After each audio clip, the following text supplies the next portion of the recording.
గతంలో ఎన్నో తప్పులు చేసి ప్రజాక్షేత్రంలో ఆనాడు భంగపడి తదనంతరం తిరిగి ఈయనకేమైనా బుద్ధి వచ్చిందేమో అని ప్రజలు అనుకున్నారు. కానీ చూస్తూ ఉంటే ఇప్పటికి కూడా ఆయన బుద్ధి కానీ ఆయన వైఖరి కానీ మారలేదు అని స్పష్టంగా అర్థమవుతూ ఉంది.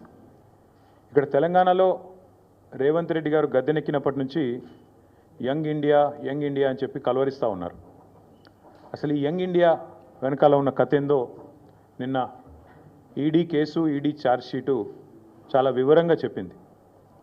మనం గతంలో ఇక్కడ తెలంగాణలో 2015వ సంవత్సరంలో చూసినాం.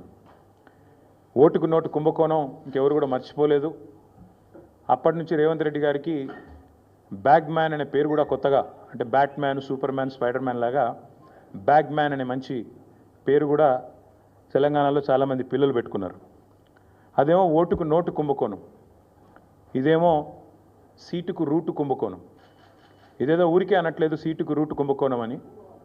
స్పష్టంగా రేవంత్ రెడ్డి గారి గురించి నేను చెప్పడం కాదు, ఈరోజు మంత్రిగా ఉన్న కోమటిరెడ్డి వెంకటరెడ్డి గారే ఓపెన్గా బహిరంగంగా పత్రికా సమావేశంలోనే చెప్పినారు.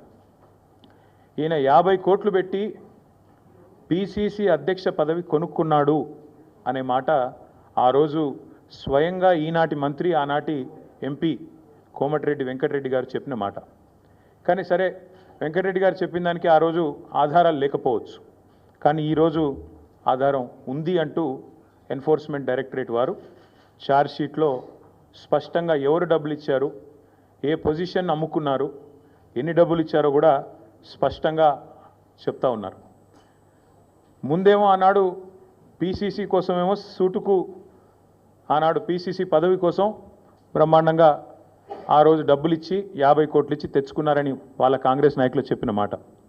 ఈరోజు ఢిల్లీకి ఇప్పటికి కూడా జరుగుతూ ఉన్నది ఏమంటే, తెలంగాణ అనేది కాంగ్రెస్ పార్టీకి ఒక ఏటీఎంగా మారిపోయిన మాట వాస్తవం. ఎప్పుడు డబ్బులు కావాలి అని కాంగ్రెస్ పార్టీ వాళ్ళు అనుకుంటే అప్పుడు పెద్ద ఎత్తున డబ్బులు అందిస్తూ తన పదవిని కాపాడుకుంటూ ఉన్నారు రేవంత్ రెడ్డి గారు. ఇవాళ ఓటుకు నోటు జరిగినప్పుడేమో రేవంత్ రెడ్డి గారు ఒక ఎమ్మెల్యే, కానీ ఈరోజు ఈ రాష్ట్రానికి ముఖ్యమంత్రి. కాబట్టి యావత్ దేశం పరువు, యావత్ దేశం ముందు తెలంగాణ పరువు ఇవాళ తీసి పరువు పోగొట్టి, నిజంగా తెలంగాణ ముఖ్యమంత్రి అంటే ఇట్లాంటి వ్యక్తి అనే పరిస్థితి ఇవాళ కనబడుతూ ఉన్నది. గతంలో యడ్యూరప్ప గారు కర్ణాటక ముఖ్యమంత్రిగా ఉన్నారు. ఇది నేను చెప్పేది 2020వ సంవత్సరానికి సంబంధించిన అంశం.